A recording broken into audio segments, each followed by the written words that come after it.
दशरथ राजाला अतिशय दुःख झालं, पण रामानं पित्याची समजूत घातली. तो म्हणाला, महाराज, शब्दाला जागणं ही आपल्या घराण्याची परंपरा आहे. तिचं पालन व्हायलाच पाहिजे. माझ्याऐवजी आपण भरताला राज्यावर बसवा. तोही तेवढाच कर्तृत्ववान आहे.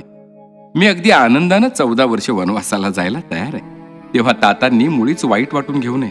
रामानं कौसल्य मातेची समजूत काढली. माता कैकेयी बद्दल तर माझ्या मनात यत्किंचितही तिरस्कार नाही. तिचे राहिलेले वर तिने मागितले, यात तिनं काहीच कैर केलं नाही. तातांनी दिलेल्या वचनाची पूर्तता करणं हे पुत्राचं कर्तव्यच आहे माते. रामानं राजभूषण उतरवून चक्क वल्कल परिधान केली. रानावनात हाच वेश योग्य होता. राम जाणार हे नक्की झाल्यावर सीता पण पतीबरोबर वनात जायला तयार झाली.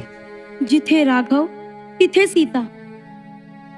राम नसतील तर या जीवनी कुठला राम? त्यामुळे राजवैभवापेक्षा श्रीरामांबरोबर काट्याकुट्यातील कष्टमय जीवन स्वीकारायचं मी आता ठरवलं आहे. रामानं आपल्या परिणतीची समजूत काढण्याचा खूप प्रयत्न केला. अरण्यातील काट्याकुट्यांची भीती, हिंस्त्र श्वापदांचं वास्तव्य, खाण्यापिण्याची आबाळ, अतिशय खडतर जीवन, अशा गोष्टींची भयानकता तिला पटवून देण्याचा रामानं खूप प्रयत्न केला. सीते, सीते, असं करू नकोस. ऐक माझं, तू थांब इथेच. नाही नाही, तुमच्याशिवाय मी जगूच शकत नाही. वाटेल तो त्रास पडो, कितीही हाल होत, मी तुमच्याबरोबर वनवासात येणारच. निश्चयाचा महामेरू म्हणावा त्याप्रमाणे सीता आपल्या निश्चयाला चिकटून होती. शेवटी रामानं तिला आपल्या बरोबर नेण्याचं मान्य केलं. ठीक आहे, जशी तुझी इच्छा. बंधू लक्ष्मणाची अवस्थाही जवळजवळ सीतेसारखीच होती. रामावर त्याची प्रगाढ निष्ठा, बंधू प्रेमाचा खराखुरा आदर्श. त्यालाही रामाला सोडून एकटं राहण्याची कल्पना मुळीच आवडली नाही. रामाविना जीवन व्यर्थ होय अशीच त्याची पक्की भावना होती.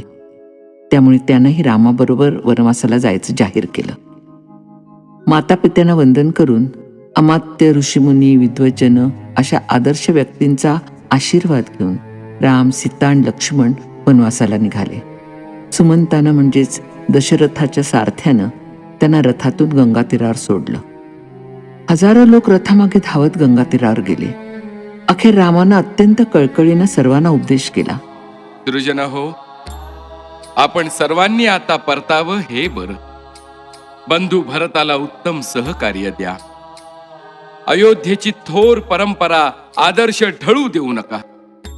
माझी वनवासाची 14 वर्षे बघता बघता संपून जातील. तुमचा राम तुमच्यात परत येईल याची खात्री बाळगा. तुमच्या सर्वांच्या सदिच्छा आणि शुभाशीर्वादही आमचं वनवासी जीवनही कल्याणमय करतील असा मला विश्वास वाटतोय. म्हणूनच दुर्जन हो, आपण इथून परतावं अशी माझी आपल्याला प्रेमळ विनंती आहे. सर्व प्रजाजन दुःखित अंतःकरणानं अयोध्येला परतले. राम, लक्ष्मण आणि सीतेने ती रात्र गंगाकिनारी राहून काढली.